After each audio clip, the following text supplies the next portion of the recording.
Hello friends, hi, welcome to the channel. कैसे हैं आप लोग? उम्मीद करती हूँ आप सभी लोग बहुत अच्छे होंगे। दोस्तों, आपके लिए डाउनलोड है, ड्रीम चैनलिंग है। आपको किसी भी परिस्थिति में चेंज से नहीं डरना है। आपको मेजर ट्रांसफॉर्मेशन अपने जीवन में हो सकता है अब आगे चलकर फेस करने पड़े, तो आपको किसी भी तरह के चेंजेस से डरना नहीं है। मुझे पता है कि चेंजेस डराते हैं थोड़ा, लेकिन वो स्टार्टिंग का फेज़ होता है। जब आप आगे चलकर लॉन्ग रन में उसका देखते हैं तो आपको पता चलता है कि जो भी घटित हुआ वो आपके हित में था, है ना। आज तक की, अभी तक की जो जर्नी है, जो इतनी पेनफुल आपकी स्पिरिचुअल जर्नी है, उसके थ्रू आपको एक ही बात अभी समझ आई होगी अभी तक की लाइफ में, कि जितना भी आपके साथ जो भी चीज़ें हुई वो आपको कुछ ना कुछ देकर ही गई हैं। और आगे भी अगर कोई मेजर ट्रांसफॉर्मेशन, कोई चेंज अगर आपकी लाइफ में आता है, या आप देखते हो कि आप किसी ट्रांसफॉर्मेशन से गुजर रहे हो जो कि डराता है, हाँ स्टार्टिंग में डराता है, लेकिन आपको उससे बिल्कुल भी डरने की ज़रूरत नहीं। डिवाइन आपको बोल रहे हैं, और अब तो आप ऐसी फॉर्म में हैं जहाँ पर आप ओवरकम करने के लिए बहुत ज़्यादा अडेप्ट हो चुके हैं स्थितियों के साथ। आप बहुत ज़्यादा, मैं ये कह सकती हूँ कि आपका ट्रेनिंग हो चुका है अब तो अच्छे से, तो अब आपको कतई भी डरने की ज़रूरत नहीं है। इनफैक्ट आपको निकट भविष्य में हो रहे बहुत ही ज़्यादा बड़े चेंजेस जो आपकी लाइफ में होने जा रहे हैं, उनके लिए पूरी तरह से वेल प्रिपेयर्ड रहना चाहिए, क्योंकि आपको हर तरह का चेंज अब अपनी लाइफ में देखने को मिलेगा। लाइफ वैसी कभी नहीं रहने वाली अब, जैसी आप अभी तक जीते आए हैं, ठीक है ना। और ये सब पर लागू होती है, जितने भी कलेक्टिव मुझे सुन रहे हैं ये सब के ऊपर लागू होता है। तो देखिएगा आपके लाइफ में क्या चेंजेस आने जा रहे हैं, और आप वहाँ पर जो है किस तरह की आपको तरक्की मिलेगी, अबंडेंस मिलेगी, या फिर आपके जीवन में और क्या घटित हो सकता है, ठीक है। तो आप क्या होता है कि बहुत लंबी, जिन लोगों की ट्रॉमा की हिस्ट्री रहती है, बहुत लंबी जो हिस्ट्री लेकर आए हैं पास से भी, वो डरते हैं। एक एक कदम फूक फूक कर रखने की आदत हो जाती है। वो जो स्थिति होती है जिससे आप निकल कर आए हैं, कोई भी व्यक्ति कभी नहीं चाहता कि वो उसी पेन में, उसी दर्द से दोबारा दो चार हो, दोबारा उसको उसी दर्द से गुजरना पड़े। तो ठीक है, ये जस्टिफाइड तो नहीं है कि हम डरें और हम किसी भी तरह की चीज़ों को रोकें, है ना। क्यों? क्योंकि हम अंदर से कहीं ना कहीं सिक्योर फील नहीं करते हैं, तो इस वजह से हम कुछ रोक नहीं सकते। हमको, इनफैक्ट हमको अपने आप को बताना है कि हम डिज़र्व करते हैं बेटर, अच्छा हम डिज़र्व करते हैं, और अच्छा, और ज़्यादा बड़ा कुछ भी अच्छा लाइफ में, बिगर पिक्चर देखनी है लाइफ की, है ना। कभी भी लाइफ में कॉम्प्रोमाइज़ में नहीं जाना है, ज़रूरत ही नहीं होती है, ठीक है। तो चलिए अभी हम रीडिंग को शुरू करते हैं। रीडिंग को प्लीज़ आप क्लेम करिएगा ज़रूर से कमेंट बॉक्स में। 88 पोर्टल की जितनी भी रीडिंग्स आ रही हैं उनको आप ज़रूर से करिएगा। पहला जो आपको सबसे पहला निकल कर आया है, ठीक है दोस्तों। अगर आपको कोई रीडिंग या कोई हीलिंग मेरे साथ बुक करनी है तो आप कर सकते हैं। नंबर आपको सामने दिख रहा है, आप मुझे व्हाट्सअप करिए और आपको वहाँ से सारी डिटेल्स प्रोवाइड कर दी जाएंगी। आप मुझसे कांटेक्ट कर सकते हैं, आपको सारी डिटेल्स मिल जाएंगी। आप एक रीडिंग या एक हीलिंग सेशन जो भी आप बुक करना चाहें कर सकते हैं, ठीक है ना। तो पहली जो चीज़ निकल कर आई है कि आपने ना बहुत कम पारिवारिक सुख देखा है, ठीक है। जिन भी लोगों के बारे में ये रीडिंग हो सकती है, जिनसे रिजोनेट होगी, तो आपका बहुत कम पारिवारिक सुख आपने देखा है। मोस्ट ऑफ द आपकी लाइफ टाइम अकेले ही निकला है, ठीक है। और अगर फैमिली था भी तो वो नाम का था, आपका सपोर्ट सिस्टम वो कभी भी नहीं था, ठीक है। जो एक होता है ना कि फैमिली की तरफ आप देखते हो, कोई प्रॉब्लम है, कोई बात है, कोई भी आप किसी चीज़ से गुजर रहे हो, आप सबसे पहले अपने परिवार की तरफ देखते हो। लेकिन आपके जीवन में कुछ ऐसी स्थिति रही होगी, कुछ ऐसी परिस्थितियाँ रही होगी कि आप परिवार की तरफ देखने से डरते थे, क्योंकि आपको पता था कि वहाँ पर सब आपको जज करते हैं, वहाँ पर लोग आपको जज करते हैं, वहाँ पर लोग आपको खरी खोटी सुनाएंगे, वहाँ पर लोग आपको बुरी तरह से ट्रीट करेंगे, आपको जिम्मेदार, आपको रिस्पॉन्सिबल समझेंगे। तो मुझे ये जो दिख रहा है, ये आप देखिए जो होता है अर्थ एलिमेंट का कार्ड है, ठीक है ना। तो स्टेबिलिटी का अभाव रहा है। स्टेबिलिटी इन द सेंस, अगर फैमिली मेम्बर्स थे भी, फैमिली थी भी, तो वो ना के बराबर रहा है आपके जीवन में, ठीक है। तो कहीं ना कहीं ऐसा जो आपने हमेशा मिस किया है, पता है, लोगों को देखना तो मिस करना कि काश आपके पास भी ऐसा पारिवारिक सपोर्ट होता। देखिए, अभी तो बहुत अवेयरनेस है, पहले तो ऐसा कुछ बोल दिया जाता था तो बहुत बड़ी बात हो जाती थी, लेकिन अब जो स्थितियां हैं और अब जो अवेयरनेस फैल चुकी है तो खुलेआम लोग बोल पाते हैं अपनी बात को। तो इतने सारे केसेस हैं जहां पर पेरेंट्स भी टॉक्सिक होते हैं, परिवार भी टॉक्सिक होता है। लोग बोलते हैं ना अपने तो अपने होते हैं, नहीं, अपने अपने हों हमेशा ज़रूरी नहीं है, ठीक है ना। तो कुछ लोगों के लिए अपने सपने भी होते हैं ना, मतलब अपनों का साथ पाना उनके लिए एक सपने के जैसा होता है, ठीक है। तो सबके अपने अपने नहीं होते, कईयों के अपने सपने भी होते हैं जो सपने की तरह उनका ड्रीम ही रह जाता है कि उनके भी कोई अपने होते हैं, है ना।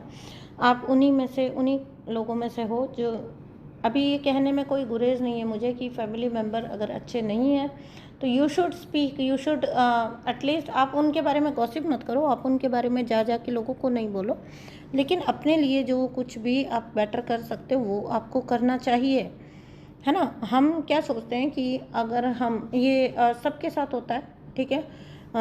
देखिए, सामाजिक संरचना कुछ ऐसी ही है कि हम फैमिली के खिलाफ अगर हम बोलेंगे, कुछ भी अगर हम बाहर बताएंगे तो वो अच्छा नहीं माना जाता है सामाजिक रूप से।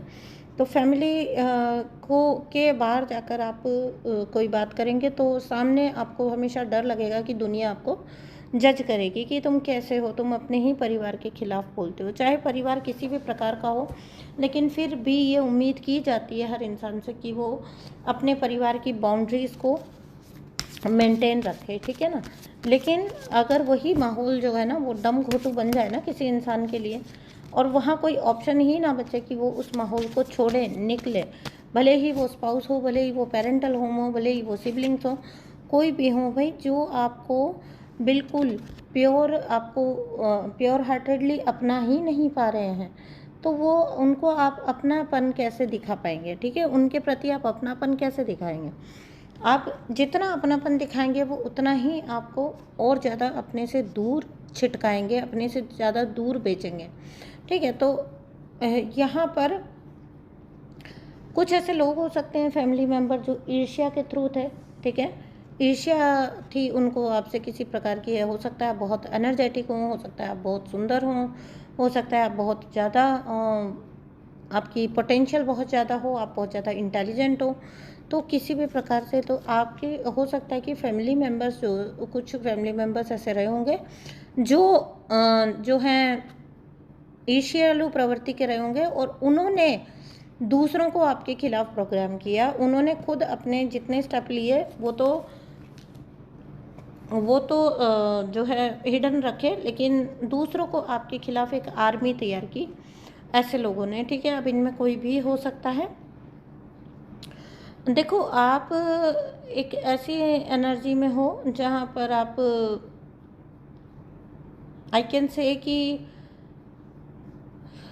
देखिए यहाँ पे कैंसर, स्कॉर्पियो, पाइसिस का कार्ड है, तो वाटर की एनर्जी है, वाटरी एनर्जी है, तो भावुक प्रवृत्ति का होना, ठीक है ना। और बहुत ज़्यादा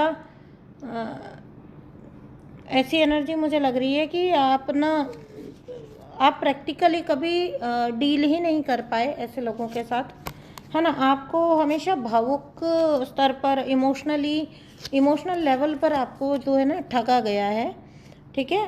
तो हाँ, 2 बार वाटर एलिमेंट का कार्ड है, तो कहीं ना कहीं आपको ठगा हमेशा इमोशनल लेवल पर गया ज़्यादातर।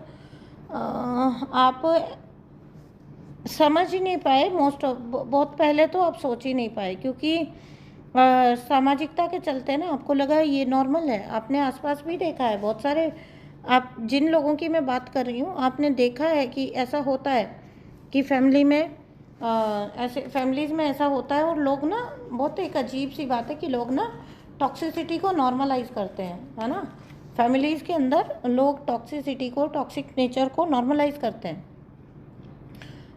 जैसे मान लीजिए कोई मुखिया है तो उसका लेवल ऊपर रहेगा, सबसे ऊपर, वो उसको सब डिसीज़न पावर है, वो डिसीज़न ले सकते हैं सबके लिए, जो जिनको घर का मुखिया घोषित कर दिया है। ठीक है। ऐसे ही जहाँ पर अगर हम बोलें कि सिबलिंग्स की बात आ जाए, तो अगर वो लड़का है तो उसको ज़्यादा नॉलेज है, वो ज़्यादा इंटेलिजेंट है, वो आगे चल के जो है चीज़ें करेगा माँ बाप के लिए। और बेटियों का क्या है, तो बहुत सारी सोशल प्रोग्रामिंग इस तरह की हो सकती है, आपने देखी है, आपने फील की है, अपने सराउंडिंग में भी फील की है, और जनरली भी जैसे हम सबको पता है ये सब चीज़ें कि हो रही हैं, इसी समाज में घटित होती हैं। तो बहुत सारी जगह ना आप पीछे खींच लेते हैं अपने आप को, क्योंकि आपको लगता है कि शायद आप कहीं ओवर रिएक्ट तो नहीं कर रहे हो, आप कहीं ओवर थिंक तो नहीं कर रहे हो, ये तो नॉर्मली होता है। मैं हमारी जानकारी में जितने भी लोग हैं सब में most of them are like this. तो ऐसा कुछ होना, ठीक है। तो बहुत वक्त, लंबे वक्त तक आपके साथ टॉक्सिसिटी करके उसको नॉर्मल ठहराया गया है, और आपने खुद भी इसमें पूरा योगदान दिया है, क्योंकि आपको लगा कि विरोध करना मतलब आप विद्रोही हो गए और आपको अलग निकाल दिया जाएगा फिर, ठीक है ना। तो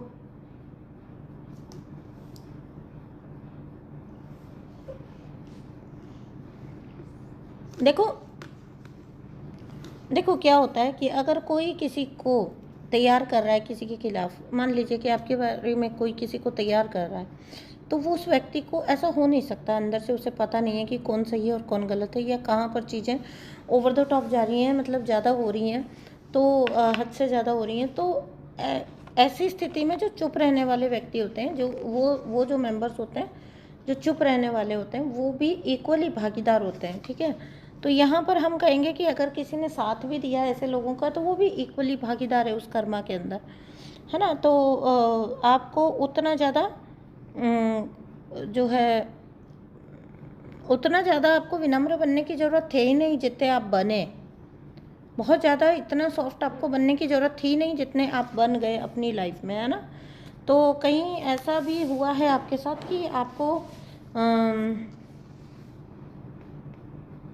हाँ, फिर से अगेन वही बात है जो आजकल की रीडिंग में रोज़ आ रही है कि आपको फाइनेंशियली भी जो है लॉस किया गया। अगेन आपको स्टेबिलिटी नहीं मिली, फैमिली एटमॉस्फेयर रहा हो तो आपको कभी भी स्टेबिलिटी नहीं मिली है, और आपके लिए जो भी काम किया गया ना ग्रुप में किया गया है, ठीक है। ज़्यादा यहाँ पर एक दो भी नहीं, ग्रुप के एनर्जी है, ग्रुप जैसा कुछ बना के आपको, मतलब आपको हर प्रकार से ठगना, लूटना, और आप ही को ऊपर से जो है ब्लेम भी करना,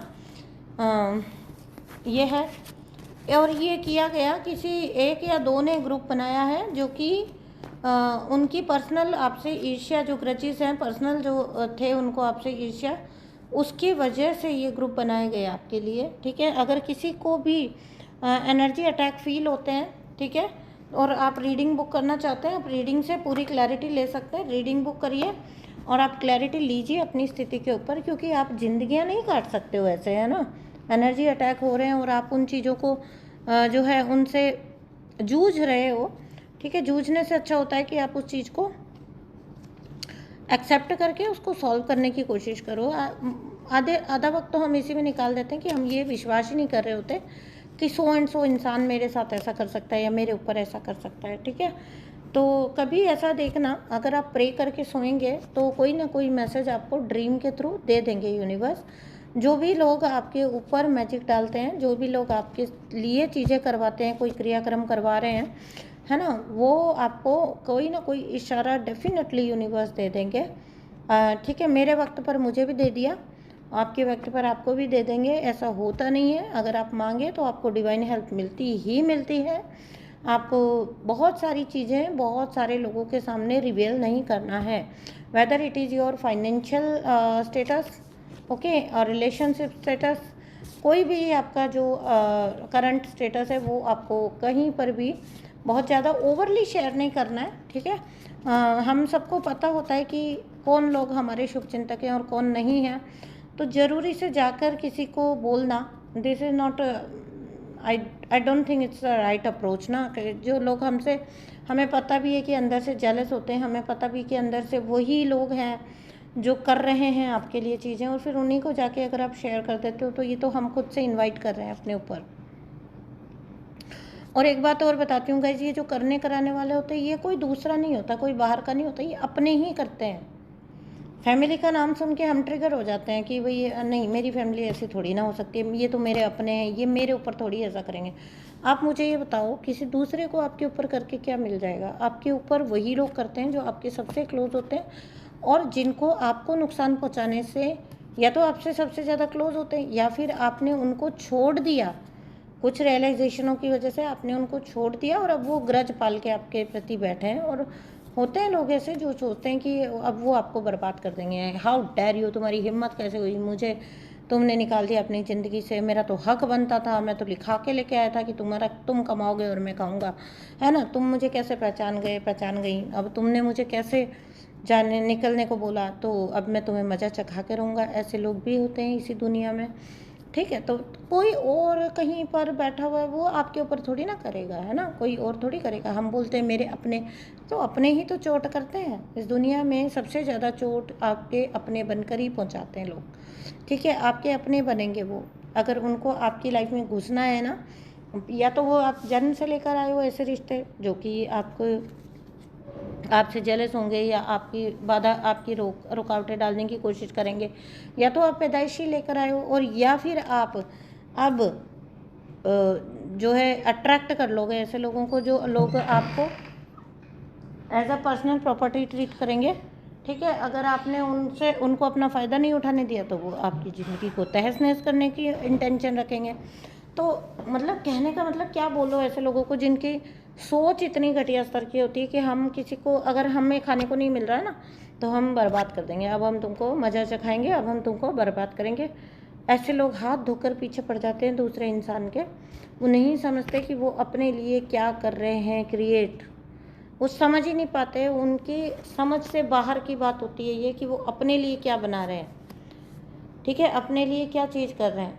आपको किसी बहुत अच्छे हीलर की ज़रूरत है। देखिए यहाँ पर आपको बहुत अच्छे किसी हीलर की ज़रूरत है, किसी प्रोफेशनल से आप करिए, ठीक है? आपको सॉल्यूशन मिलेंगे अपने।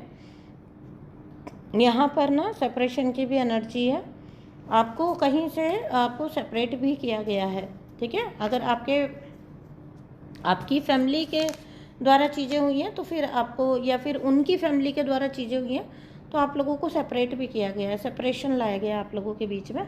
और ये सेपरेशन ना लादा गया है आपके ऊपर, ठीक है? ऐसी कोई सिचुएशन नहीं होगी और सडनली कुछ ऐसा हुआ होगा कि आप दोनों सेपरेट हो गए, ठीक है? ऐसी कोई बात नहीं थी, लेकिन आप दूर हो गए, तो ये सेपरेशन आपके ऊपर थोपा गया है, लादा गया है। ये सेपरेशन जो है वो, अगर आप अपने पार्टनर से सेपरेशन में जो भी लोग, और पार्टनर ठीक ठाक ही था, आप सरवाइव कर सकते थे उनके साथ, तो ये वापस पैचअप आपका हो जाएगा, ठीक है ना? लेकिन अगर बहुत टॉक्सिक कोई था और नार्सिसिस्ट था तो वो हमेशा के लिए सेपरेट हो चुका है आपसे, ठीक है? ये यहाँ पर ये भी मैसेज है। अगर तो ये व्यक्ति जो कि मोस्ट ऑफ द केसेस में होता ही है, अगर तो बहुत टॉक्सिक कोई कनेक्शन था और वहाँ से आपका सेपरेशन हुआ है। कुछ लोग तो ऐसे होंगे जिनका सेपरेशन खुद से उन्होंने चूज़ किया है, और कुछ लोग ऐसे होंगे जिनके ऊपर ये सेपरेशन थोपा गया है। अच्छा कनेक्शन था, जेलसी की वजह से ये सेपरेशन किसी के ऊपर लाया गया, तो वहाँ पर पैचअप होगा। और जहाँ पर सेपरेशन आपने लिया है अपनी मर्जी से, आपने ये चाहा कि आप निकलें अब इस साइकिल से, अगर आपने कोई साइकिल एंड किया है तो वो सेपरेशन आपका हो चुका है, ये भी यूनिवर्स आपको बोल रहे हैं। थोड़ी बहुत जो आपको हीलिंग अभी अंदर पड़ी है वो कर लीजिए, ठीक है? अभी जो आपकी हीलिंग थोड़ी बहुत पेंडिंग पड़ी है वो कर लीजिए, आप बिल्कुल फ्री हैं इस टॉक्सिक साइकिल से।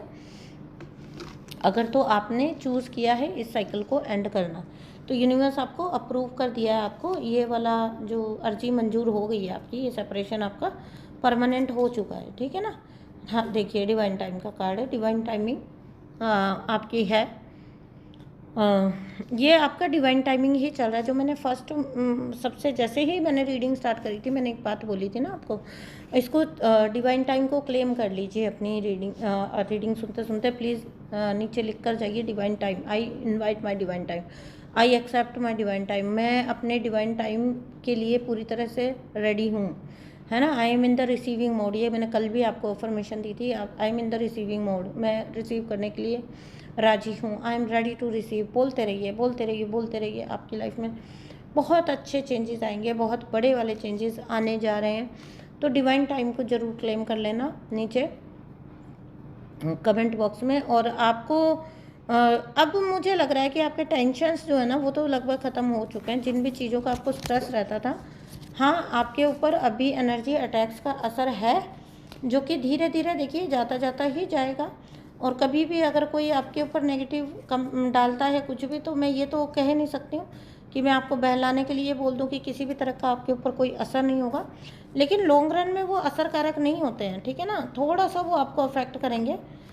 समझिए काम पर किया है तो कुछ छोटा सा, बहुत छोटा सा पहलू आपका अफेक्टेड होगा।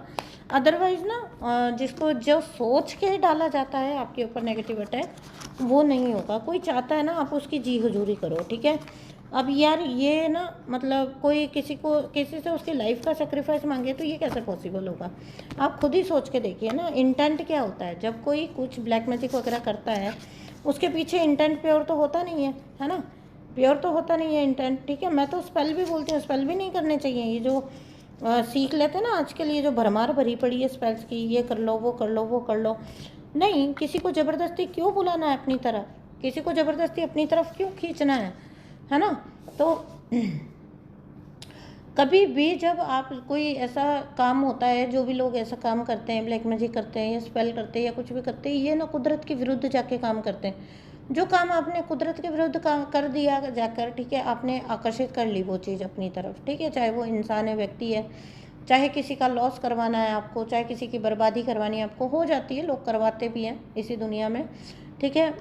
लेकिन वो जो आपने दिया है, तो कुदरत का नियम है, कुदरत उसको बैलेंस तो करेगी आपको, ठीक है। आपको अगर थोड़े वक्त के लिए वो खुशी प्राप्त भी हो गई, तो सोच के देखिए, अगर आपने किसी के बुरे में अपनी खुशी क्रिएट करी, तो फिर आपका कितने लेवल का पूरा होगा। आप जिस पर हंस रहे हो ना, जिस पर कोई हंसे ना, उसको समझ जाना चाहिए कि वो तैयार रहे कि कुदरत अब उस पर हंसेगी, ठीक है। पूरी कुदरत मिलके उस पर हंसती है। जो व्यक्ति किसी के ऊपर हंसता है, अगर कोई व्यक्ति किसी को मजबूर देखकर, लाचार देखकर, किसी को लाचार बनाकर, किसी को परेशान करके और फिर ऊपर से हंसता है, वो व्यक्ति तैयार रहे, क्योंकि अब कुदरत उस पर हंसेगी, पूरी कायनात उस पर हंसेगी। और आप तो झेल गए, क्योंकि आपको तो एक पर्सन हाथ धो के पीछे पड़ा था ना, तो आप तो झेल गए। ऐसा व्यक्ति झेल भी नहीं पाएगा। जब ईश्वर किसी को देने पर आते हैं ना, चाहे वो अच्छा कर्म हो चाहे बुरा कर्म हो, व्यक्ति संभाले नहीं संभलता। अच्छाई भी इतनी अबंडेंस देते हैं कि संभाले नहीं संभलती, और इतना डाउनफॉल देते हैं कि संभाले नहीं संभलता व्यक्ति से स्थिति। तो जो किसी दूसरे को पीड़ा पहुंचाकर खुश हुआ हो, वो तैयार रहे, वो तो उसको आना ही आना है। कुदरत उसे उसी रूप में देगा, क्योंकि जो ईर्ष्यालु व्यक्ति होता है, वो स्वयं की कहानी स्वयं ही ख़त्म कर देता है, ठीक है। उसकी कहानी शुरू होने से पहले ही ख़त्म है। अगर किसी व्यक्ति के मन में किसी को देखकर ईर्ष्या आ गई, समझ लेना उसकी स्टोरी ख़त्म है। उसकी लाइफ में कोई ग्रोथ का अब चांस नहीं है, क्योंकि वो बची हुई ज़िंदगी ना उस व्यक्ति को देखकर जलने में, फूकने में ही काटेगा। तो जो भी ऐसे व्यक्ति होते हैं ना, इनकी कहानी, इनकी ईर्ष्या ख़त्म कर देती है पूरी तरह से। हाँ, जो इनकी ईर्ष्या की वजह से जो गिर गया, जो परेशान हो गया, जो प्रताड़ित हो गया, उसके तो फिर उठने के चांसेस होते हैं। वो तो उठ जाता है, वो तो फिर बन जाता है, कुछ ना कुछ कर लेता है। ऐसे लोगों को कुदरत फिर संभलने का मौका नहीं देती, इन जैसे लोगों को। तो गाइस, अपना बहुत ध्यान रखो, अपनी एनर्जी का बहुत ध्यान रखो। अगर आपको एनर्जी अटैक फील हो रहे हैं तो वक्त पर मदद करो, अपने आप की मदद करो, ठीक है। और जितने भी ट्रांसफॉर्मेशन आपके जीवन में होने जा रहे हैं, उनसे डरो नहीं, उनको एम्ब्रेस करो, उनको अपनाओ, उनको आने दो, ठीक है। जब आप डरते हो तो आप खुद को एक तरह से ये बताते हो कि आप इस लायक नहीं हो कि इतने बड़े लेवल की चीज़ें आप जो है एक्सेप्ट कर पाओ। ऐसा नहीं होता है, ठीक है ना। तो मैं मिलती हूँ आपसे नेक्स्ट रीडिंग में, तब तक के लिए रखिए अपना बहुत सारा ध्यान। थैंक यू सो मच सुनने के लिए। और अगर आपको पसंद आया तो चैनल को सब्सक्राइब करिए, वीडियो को लाइक करिए, और कमेंट बॉक्स में ज़रूर लिख कर जाइए आप किस टॉपिक पर रीडिंग चाहते हैं। मैं उस टॉपिक पर ज़रूर रीडिंग बनाऊँगी। Thank you so much and bye bye.